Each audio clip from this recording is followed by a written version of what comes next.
Okay, what happens if you run for 5 minutes a day?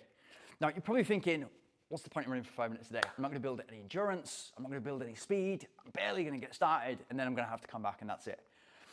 That's true. And certainly if you're training for a 5K, if you're training for a 10K, if you're training for a marathon, and certainly for an ultra marathon, training for 5 minutes a day, it's probably not going to work. But here's the thing. The most important thing about distance running is the discipline and the consistency. And the easiest way to have the discipline and consistency is to insert the habit into your day-to-day running. As simple as that. So if your habit is inserted by you just saying, I'm going to run for 5 minutes a day, and then Monday, Tuesday, Wednesday, every single day of the week, every single day of the month, you say, I'm going to run for 5 minutes a day, and that's all I'm going to run for.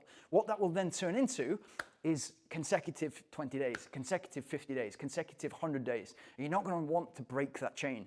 Super important for habit forming. If you just get out there and do 5 minutes, what goes into that is the night before, right? So the first thing in the morning, I'm going to drink water and then I'm going to go for a run, which means probably best to set my kit out now, remove any friction from actually getting out there and getting it done. So get your kit laid out the night before, make sure your running shoes are ready. Doesn't matter what the weather is, everything's laid out so you can make the choice and then select the right clothes and get out there. Doesn't matter where you're running, whether it's an urban area, whether it's in the nature, great if it's in the nature, great if it's in the sun, but if it's raining and it's urban and that's the best you've got access to, what's most important is the path of least resistance. So it's from your door and there's no excuse to make that happen. What you then do is you build that habit into the night before and you become a runner. So even if you're running 5 minutes and your neighbor is running 1 hour, but he or she is doing it 3 times a week, the consistency, the number of reps that you're hitting is allowing you to become a runner. And then guess what? You'll get to a point where you're like, do you know what? I'm out here. I want to run a little bit more. And then you run for 10 minutes and then 15 minutes. Then your long run might be 20 minutes or 30 minutes. Doesn't matter. The fact is that you're out there every single day and it's not a decision.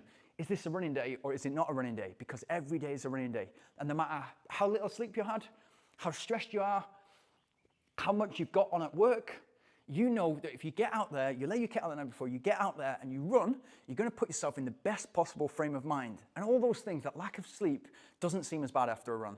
That kind of stress reduces during a run. It's scientifically proven. The stuff that you've got to do at work or in business, all that starts to become, okay, I'm problem solving whilst I'm running. Whilst I'm walking, I'm problem solving. I'm creatively thinking whilst I'm running or walking. So you're out there in the best possible environment that you can be in, and your headspace is in such a better space than it was. And you've become that person who doesn't snooze the alarm, who gets out of bed and makes it happen on a daily basis. And then once, just talking about Duolingo recently, and I hit a streak of 250 days, I'm not going to want to break that streak. So I'm not going to want to break that chain. It's not going to happen. And so the fear of loss of breaking that chain is going to make you want to do it on a daily basis. And even if you get out there and you're feeling terrible, you're sore from the day before, whatever it is, even if you just get out there and run, the fact that you've got your kit on and you get out there means that you're somebody who gets up and does exactly what they say they're going to do, which will make you respect yourself more. So if you're the person who's, right, tomorrow 6 o'clock in the morning, I'm going for a run, and then tomorrow you wake up and it's like, oh my God, the alarm's going, it's 5:45, I'm tired, I didn't get sleep till 1 o'clock, snooze the alarm, wake up at 9 o'clock. Subconsciously, you are not going to respect yourself as much. So subconsciously, you'll lose faith in yourself, which is going to impact the rest of your life. If you're the person who gets up and at 6 o'clock in the morning goes out for a run, just because you are that runner, you've become that runner, that's now your identity, you're going to respect yourself way more, which again is going to filter into all aspects of your life. It's super important because that is then your identity. And another kind of example on that is Jerry Seinfeld, the comedian who co-wrote Seinfeld. His secret was so simple. I don't think Jerry's a good comedian, a good stand-up comedian. I think he wrote the best sitcom of all time. But his strategy was, it doesn't matter whether he thought of the best joke. Usually joke writers kind of like stuff comes to them and then they'll kind of put it together, they'll joke notes and then they'll piece it together. That's the usual strategy of a comedian, of kind of like a singer-songwriter, somebody who kind of writes the jokes and presents them on stage, a stand-up comic. That's the usual method.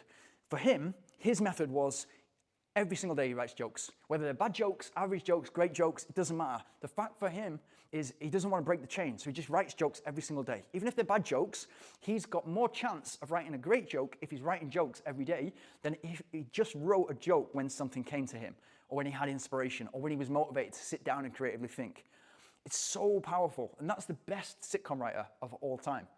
So think about that and how you can apply it, not just to your running, but you can apply that into your fitness, you can apply that into your business, you can apply that into your work. If you're the type of person who, no matter what, You might be in a sales role and you might need to make 100 sales calls a day. If you just make it happen no matter how you're feeling, you're already ahead of 95% of the competition because you're making it happen on a bad day. It's like we spoke about the other day about Ronnie O'Sullivan, the snooker player, who won the final last weekend despite not feeling great. And that is the mark of a champion. If you're Michael Jordan, you win on days when you're not feeling perfect. A loser, and that is the word I'll choose to use. A loser will only win on the days when he is feeling perfect, when all the stars are aligned. And that is then essentially a level of, okay, they've worked towards it, but it's a level of luck in terms of if you're only going to win when all the stars are aligned, good luck with that, because it's very infrequently that all the stars do align and everything comes to your favor. You're going to experience speed bumps. You're going to experience obstacles in your way in order to make that happen. Whether that's sales calls and you're going to make 100, guess what? If you're running for 5 minutes a day or you're making a sales call, the more you do it, the better you're going to get at it. And the more you do something, the luckier you get. The harder you work, the luckier you get. So set yourself up for success. Make yourself into a runner. And even if you run for 5 minutes a day, that makes you a runner. That makes you somebody who gets up and goes for a run. And I love that because the opportunities are absolutely endless because of that concept. Good luck. And if you're trying to insert a habit into your day-to-day or you're struggling with something, let me know in the comments. I'd love to hear about it.